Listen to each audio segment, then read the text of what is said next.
Hello friends, welcome to smart study 2.0 YouTube channel. साथियों, आज अर्थशास्त्र का क्लास करेंगे, यानी अर्थव्यवस्था का 100 महत्वपूर्ण जीके क्वेश्चन। इकोनॉमिक्स का marathon class non stop 100 question आपको क्लास में करवाएंगे, जो बार बार परीक्षाओं में पूछा जाने वाला सवाल है। देखिए साथियों, आपको कोई भी क्वेश्चन को स्किप नहीं करना है, क्योंकि सारे क्वेश्चन सिलेक्टेड और इम्पोर्टेंट है। अगर आप कोई भी क्वेश्चन स्किप करते हैं और पेपर में मान लीजिए वही क्वेश्चन आपका आ गया, तो फिर आपका पढ़ के और नहीं पढ़ के फिर कोई मतलब नहीं रह गया। इसीलिए क्लास कर रहे हो तो कंप्लीट करिए। चलिए, तो बिना देरी किए हुए क्लास शुरू करेंगे। आप सभी से रिक्वेस्ट है साथियों, क्लास को एक लाइक जरूर कर देना, अपने सभी दोस्तों के साथ क्लास जरूर शेयर करिए। आप में से कोई भी नए हैं तो चैनल को सब्सक्राइब करके बेल आइकन को जरूर ऑन कर लीजिएगा, इससे आपको सारे क्लासेस का नोटिफिकेशन आएगा। चलिए फिर देखते हैं क्वेश्चंस। पहला क्वेश्चन है, भारत में सबसे संपत्ति वाला राज्य कौन सा है? यानी भारत का वो कौन सा राज्य है जो सबसे अधिक संपत्ति वाला राज्य है? तो देखिए, करेक्ट आंसर हो जाएगा महाराष्ट्र। ये क्वेश्चन आपसे जब भी पूछे कि भारत में सबसे अधिक संपत्ति वाला राज्य कौन सा है, तो महाराष्ट्र आपको आंसर करना है। महाराष्ट्र की बात करें तो जनसंख्या की दृष्टि से, देखिए जनसंख्या की दृष्टि से दूसरा सबसे बड़ा राज्य है। सबसे अधिक जनसंख्या वाला राज्य आपका उत्तर प्रदेश, दूसरे नंबर पर आता है महाराष्ट्र और तीसरे नंबर पर आता है बिहार। याद रखिएगा, ठीक है। चलिए, आज का अगला क्वेश्चन है, भारत का कितना प्रतिशत आबादी कृषि उद्योग पर निर्भर है? देखिए, भारत का कितना प्रतिशत आबादी है जो कि कृषि उद्योग पर निर्भर है? याद रखिए 58.9%। Option number C correct answer हो जाएगा। अगला क्वेश्चन है, भारत में उच्चतम मानव विकास सूचकांक किस राज्य में है? देखिए, ये बहुत इंपॉर्टेंट क्वेश्चन है और बहुत ही ज़्यादा जो है ये क्वेश्चन पूछा जाता है। तो आपको याद रखना है कि भारत में उच्चतम मानव विकास सूचकांक किस राज्य का है? तो केरल का। ऑप्शन नंबर बी केरल इस क्वेश्चन का करेक्ट आंसर हो जाएगा। आपको याद रखना है कि केरल को 0.790 के समग्र सूचकांक मूल्य के साथ सबसे टॉप पर रखा गया है। और इसके बाद दूसरे नंबर पर आता है साथियों आपका दिल्ली। याद रखिए, दूसरे नंबर पर आता है दिल्ली, तीसरे नंबर पर आता है हिमाचल प्रदेश, चौथे नंबर पर आता है गोवा और पांचवें नंबर पर आता है साथियों पंजाब। याद रखिएगा, मानव विकास सूचकांक में, ठीक है। तो सबसे टॉप पर कौन है? तो केरल। ऑप्शन नंबर भी करेक्ट है। अगला क्वेश्चन है, निम्न में से कौन से देश में मिश्रित अर्थव्यवस्था है? तो देखिए, मिश्रित अर्थव्यवस्था तो अपने देश में ही है, भारत में।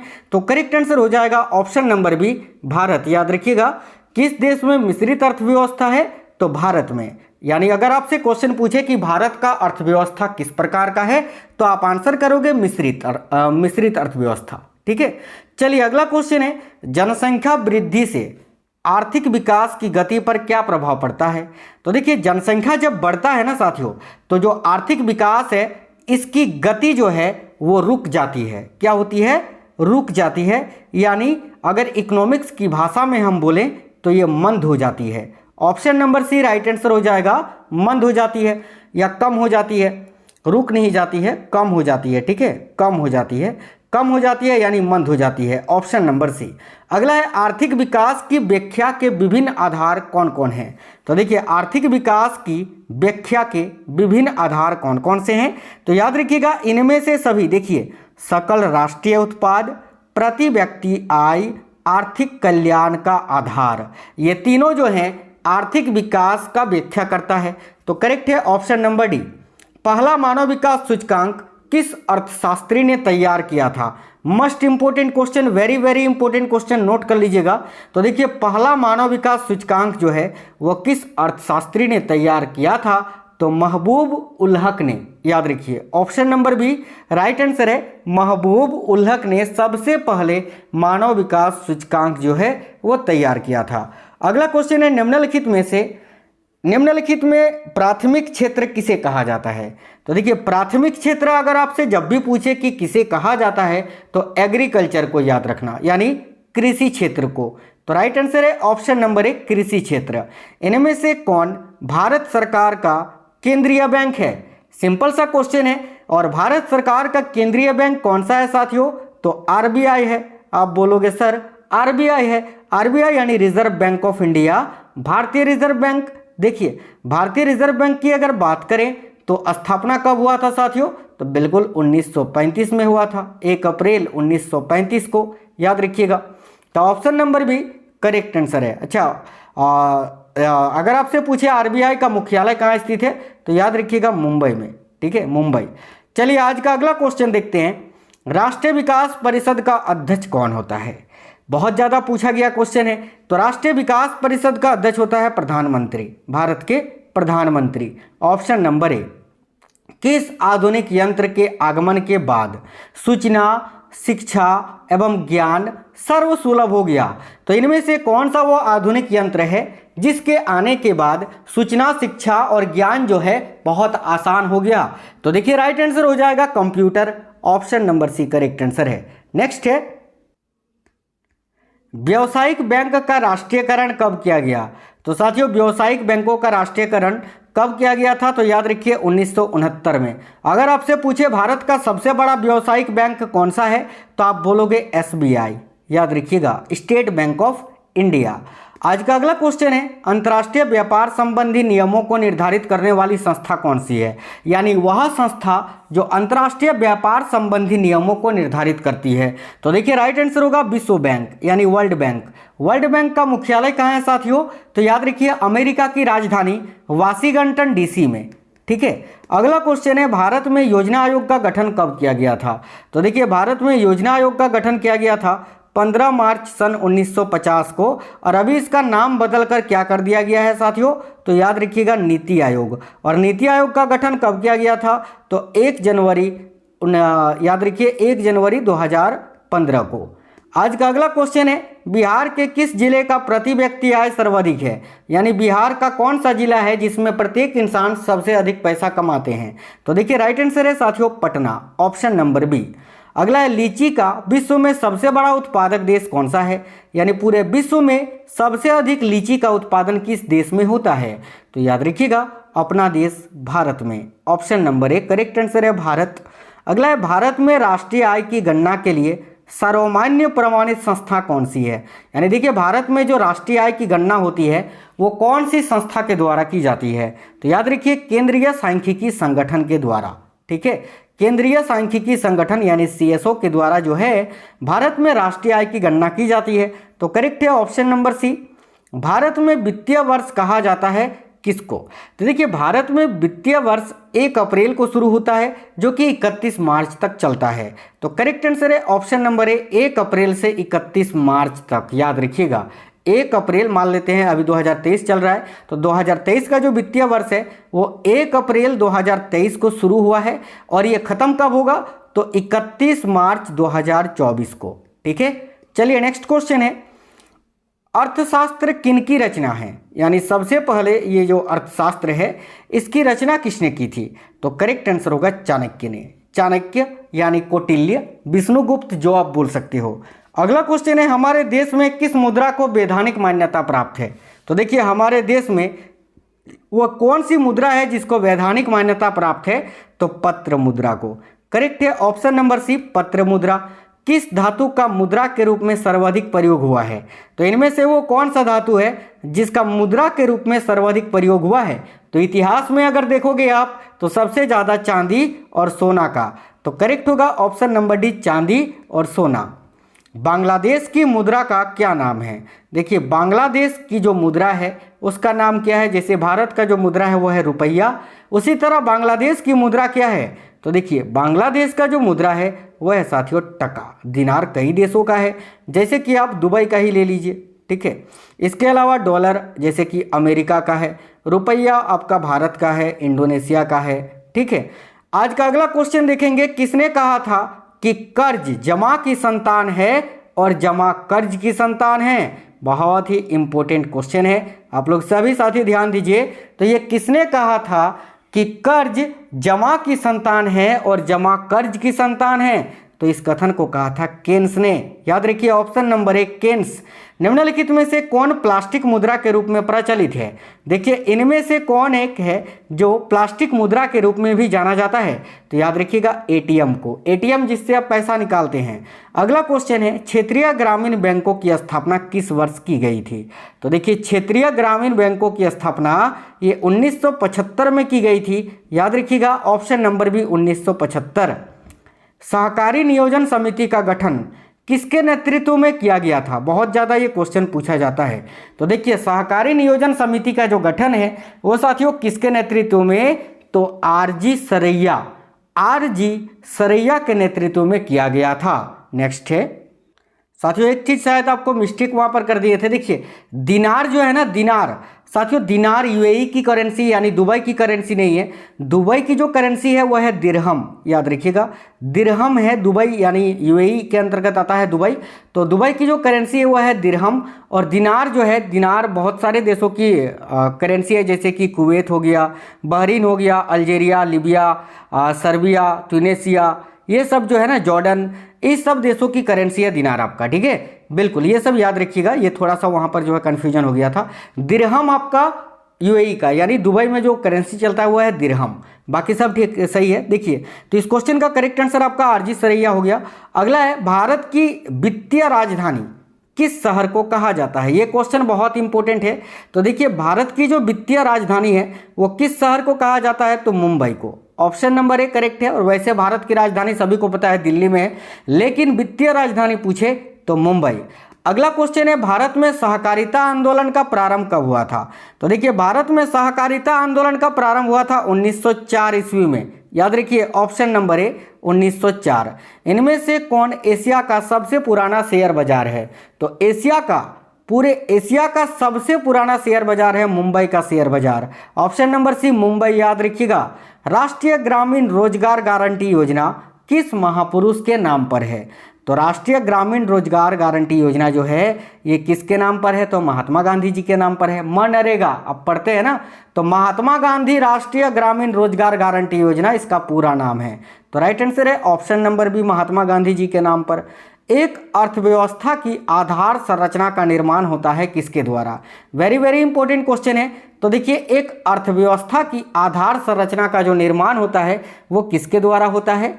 तो कृषि के द्वारा, उद्योगों द्वारा, सेवाओं द्वारा, बिल्कुल तीनों के द्वारा। Option number D. भारत को किस उद्योग के क्षेत्र में अधिक सफलता मिली? यानी भारत को इनमें से कौन सा वो उद्योग है जिसके क्षेत्र में अधिक सफलता मिली है?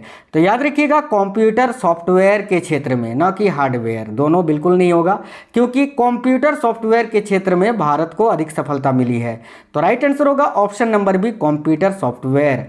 आर्थिक सुधार संबंधी नवीन आर्थिक नीति कार्यक्रम कब शुरू हुआ था? तो देखिए आर्थिक सुधार संबंधी नवीन आर्थिक नीति कार्यक्रम जो है ये किस वर्ष शुरू किया गया था? तो जुलाई 1991 में। याद रखिएगा, फिर से एक बार पढ़िए, आर्थिक सुधार संबंधी नवीन आर्थिक नीति कार्यक्रम कब शुरू हुआ था? तो जुलाई 1991 में। साथियों जो भी आप पढ़ते हो इतिहास, भूगोल, संविधान, मुझे ऐसा लगता है कि सबसे ज़्यादा कन्फ्यूजन आपको यही करता है अर्थशास्त्र, इकोनॉमिक्स। अब आप लोगों का क्या विचार है ये आप लोग जाने। अगर सहमत है तो कमेंट करिएगा आपको कौन सा वो पार्ट है जो कि सबसे ज़्यादा हार्ड लगता है इनमें से जो मैंने आपको बताया। ठीक है, हिस्ट्री, भूगोल, या फिर आपका इधर हो गया संविधान, या फिर अर्थशास्त्र, इनमें से। देखिए पार्ले ग्रुप के थम्स अप नामक ब्रांड को किस बहुराष्ट्रीय कंपनी ने खरीद लिया था? काफ़ी इंपॉर्टेंट क्वेश्चन है, याद रखिएगा कोको कोला ने। ठीक है, पार्ले ग्रुप का जो थम्स अप नामक ब्रांड था उसको किस बहुराष्ट्रीय कंपनी ने खरीद लिया है? तो कोको कोला ने। आप अगर थम्स अप पीते हो ना तो देखना, थम्स अप पियोगे ना तो थम्स अप का जो ढक्कन होगा ऊपर में, ढक्कन जो होता है वहां पर देखना लिखा हुआ रहता है कोको कोला। ठीक है, चलिए आज का अगला क्वेश्चन है, इनमें से कौन भारतीय बहुराष्ट्रीय कंपनी है? तो इनमें से कौन सा एक भारत का बहुराष्ट्रीय कंपनी है? तो देखिए नोकिया भी नहीं है, सैमसंग भी नहीं है, डाबर है। बिल्कुल option number B Dabur correct है। उपभोक्ता जागरूकता आंदोलन की शुरुआत किस देश में हुई थी? वेरी इंपॉर्टेंट क्वेश्चन है, याद रखिएगा साथियों। उपभोक्ता जागरूकता आंदोलन की शुरुआत सबसे पहले इंग्लैंड में हुई थी, England. Option number C England. उपभोक्ता अधिकार दिवस कब मनाया जाता है? बहुत ज़्यादा पूछा जाता है ये क्वेश्चन। तो देखिए उपभोक्ता अधिकार दिवस जो है ये 15 मार्च को मनाया जाता है। ऑप्शन नंबर बी 15 मार्च। बिहार में सेवा का अधिकार किस वर्ष लागू किया हुआ था या लागू हुआ था? तो बिहार में सेवा का अधिकार जो है ये 2011 में लागू हुआ था। याद रखिएगा सभी साथी, काफ़ी ज़्यादा पूछा जाता है 2011 में। अंतर्राष्ट्रीय मानकीकरण संगठन का मुख्यालय कहाँ है? आईएसओ का मुख्यालय कहाँ है, यही पूछा है। तो देखिए अंतर्राष्ट्रीय मानकीकरण संगठन जो है आईएसओ, इसका मुख्यालय कहाँ स्थित है? तो साथियों जिनेवा में। जिनेवा कहाँ है? तो स्विट्जरलैंड में। नेक्स्ट क्वेश्चन देखते हैं, निम्न में से कौन भोज्य पदार्थों की शुद्धता की गारंटी देता है? यानी जो खाने वाला पदार्थ होता है वो शुद्ध है कि नहीं, यानी शुद्धता की गारंटी कौन देता है? तो देखिए करेक्ट है एग मार्क। देखिए वस्तुओं पर जो एग मार्क लगा होता है खाने वाले वस्तुओं पर या पदार्थ पर, वो इसकी गारंटी देता है कि ये जो खाद्य पदार्थ है ये बिल्कुल शुद्ध है।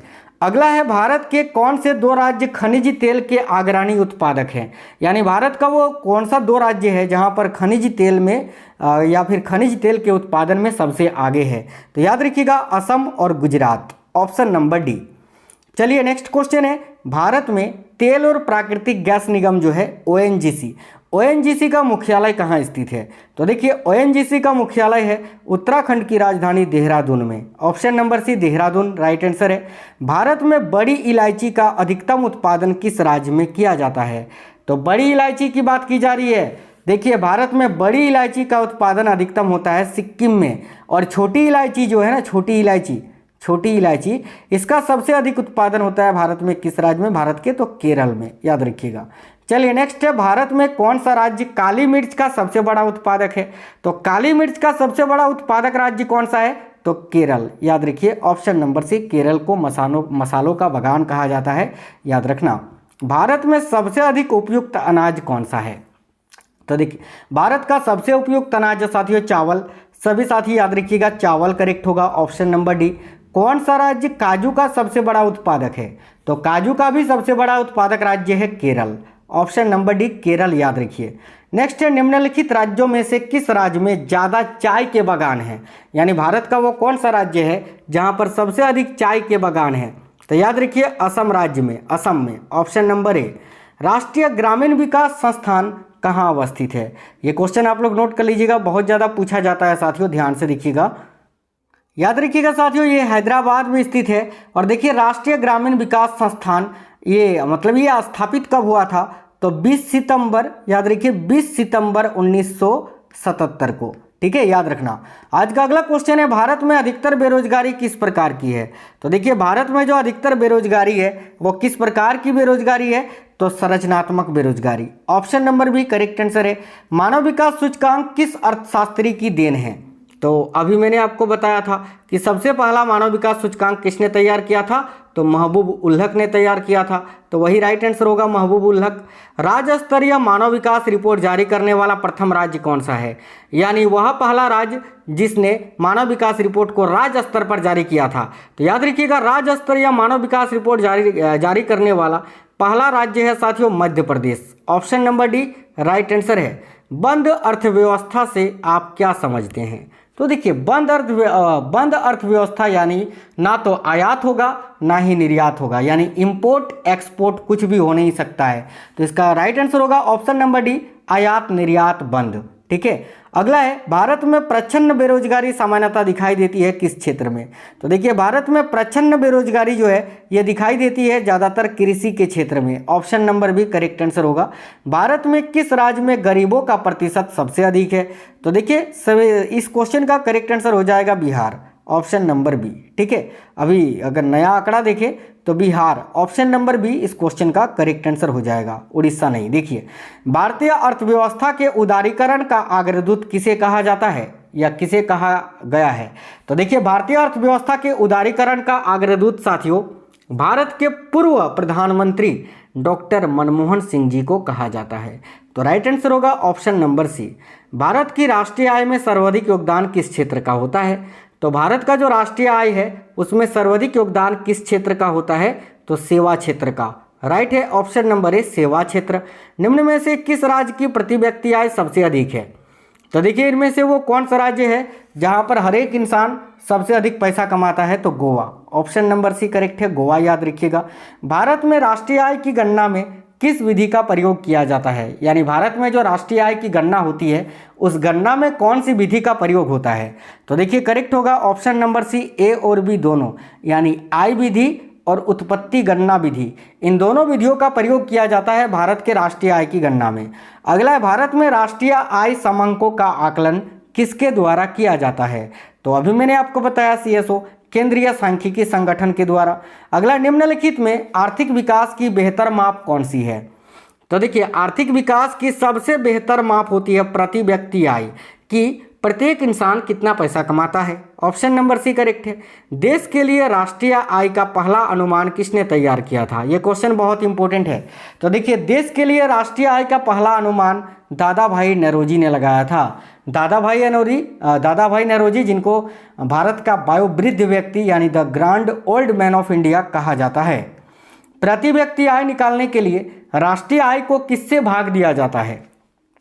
तो देखिए प्रति व्यक्ति आय अगर निकालना है तो सिंपल सी बात है कि जो राष्ट्रीय आय होगा उसको हमारे देश की टोटल जनसंख्या से भाग दे देंगे कि भाई हमारे देश में कितने लोग हैं। अगर उससे भाग दे देंगे तो प्रति व्यक्ति आय निकल जाएगा। मान लेते हैं कि प्रति व्यक्ति आय है 100 रुपया, ठीक है, और हमारे देश की जनसंख्या जो है वो 10 लोगों की है, केवल 10 ही लोग हैं, मान लेते हैं ऐसा, ठीक है।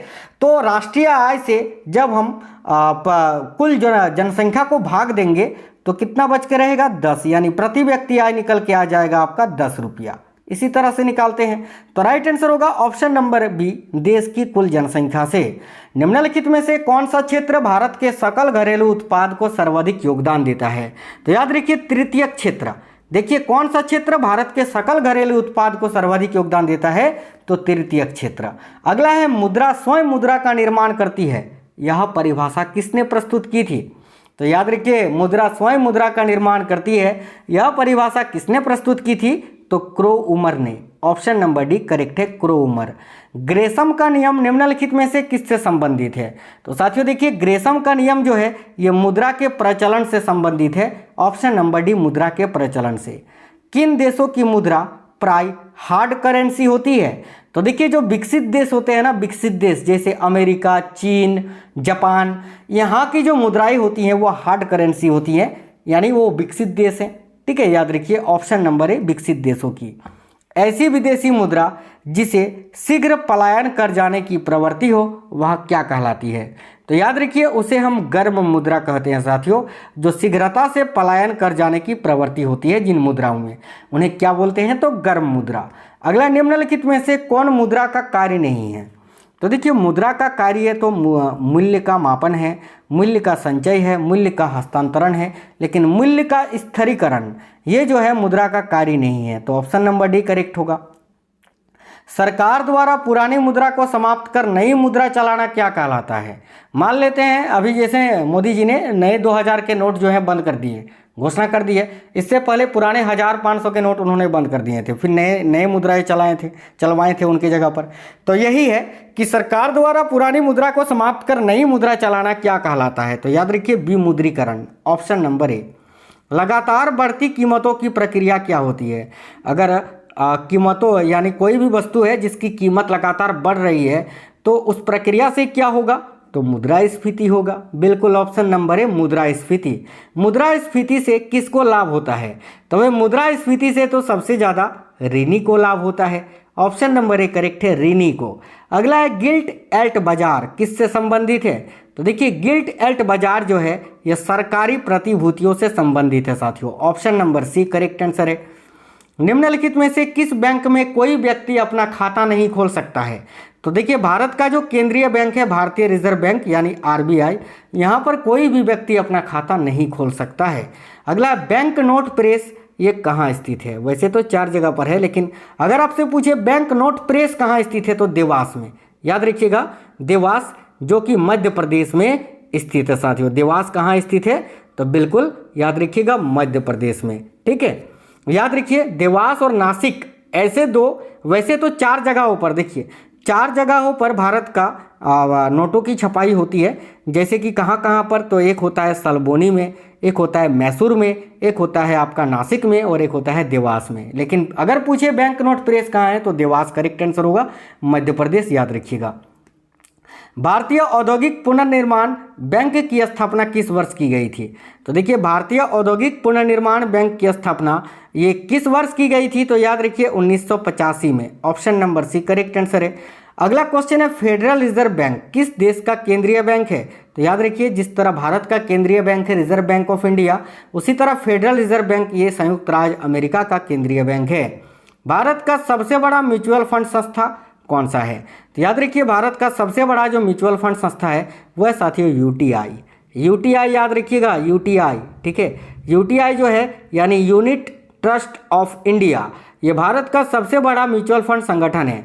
याद रखिए यूटीआई म्यूचुअल फंड की स्थापना जो है ये 1963 में की गई थी। और सेबी जो है ना, security exchange board of India, SEBI जो है ये यूटीआई म्यूचुअल फंड की निगरानी करता है, ठीक है। चलिए अगला क्वेश्चन है भारत में स्टॉक एक्सचेंजों का नियमन करने वाली बॉडी कौन सी है? तो SEBI, security exchange board of India. अगला है राष्ट्रीय स्टॉक एक्सचेंज की स्थापना की संस्तुति में किस समिति द्वारा की गई थी? यानी राष्ट्रीय स्टॉक एक्सचेंज की स्थापना किस समिति के सिफारिश पर की गई थी? तो याद रखिएगा काफ़ी अच्छा क्वेश्चन है, फेरवानी समिति, ऑप्शन नंबर सी करेक्ट होगा। अगला है चमकता हुआ सितारा किस बैंक का राष्ट्रीय प्रतीक है? तो करेक्ट आंसर होगा साथियों इंडियन बैंक, चमकता हुआ सितारा है ना, तो चमकता हुआ सितारा जो है ये किस बैंक का राष्ट्रीयकृत बैंक है? तो इंडियन बैंक होगा। बैंक ऑफ इंडिया, आप बोलोगे सर बैंक ऑफ इंडिया में भी तो चमकता हुआ सितारा है, हाँ है, लेकिन बैंक ऑफ इंडिया में 5 सितारे हैं, एक नहीं 5, ठीक है। और इंडियन बैंक में केवल एक ही सितारा है, याद रखिएगा। तो केवल आपसे वही पूछा है चमकता हुआ सितारा किस बैंक का प्रतीक है? तो इंडियन बैंक का। और अगर आपसे पूछे 5 चमकता हुआ सितारा किस बैंक का राष्ट्रीय प्रतीक है? तो याद रखिए बैंक ऑफ इंडिया का। अगला है भारतीय जीवन बीमा निगम यानी एलआईसी की स्थापना कब हुई थी? तो एलआईसी की स्थापना सितंबर 1956 में हुई थी। इसका मुख्यालय मुंबई में स्थित है, याद रखिएगा, ठीक है, life insurance corporation of India. अगला दलाल स्ट्रीट कहाँ स्थित है? तो देखिए दलाल स्ट्रीट ये मुंबई में स्थित है, option number A Mumbai. Bharat में कागजी नोट मुद्रा को जारी करने का पूर्ण अधिकार किसके पास होता है? तो भारत में कागजी नोट मुद्रा को जारी करने का पूर्णताधिकार जो होता है वो किसके पास होता है? तो रिजर्व बैंक के पास, आरबीआई, याद रखिए, ऑप्शन नंबर डी। नई मुद्रा यूरो किस वर्ष में प्रारंभ की गई थी? देखिए यूरोपियन यूनियन में जो कंट्रीज हैं वो वहाँ पर कौन सी करेंसी चलती है, यानी मुद्रा चलती है, तो यूरो, ठीक है। और यूरो का प्रारंभ कब किया गया था? तो 1999 में, ऑप्शन नंबर सी। किस वर्ष में नाबार्ड की स्थापना हुई थी? तो साथियों नाबार्ड जो कि एक बैंक है जो कि ग्रामीणों को ऋण देता है, इसकी स्थापना 1982 में हुई थी और इसका मुख्यालय भी मुंबई में ही स्थित है, याद रखिएगा, मुंबई में। आज का अगला क्वेश्चन है अर्थतंत्र में ज्ञान, तकनीकी कुशलता, शिक्षा आदि को क्या माना जाता है?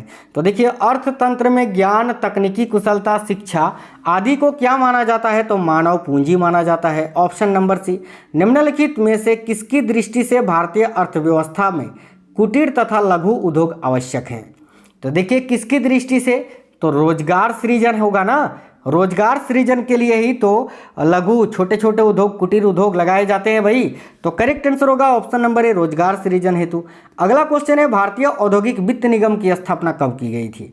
तो याद रखिएगा भारतीय औद्योगिक वित्त निगम की स्थापना 1948 में की गई थी, 1948 में।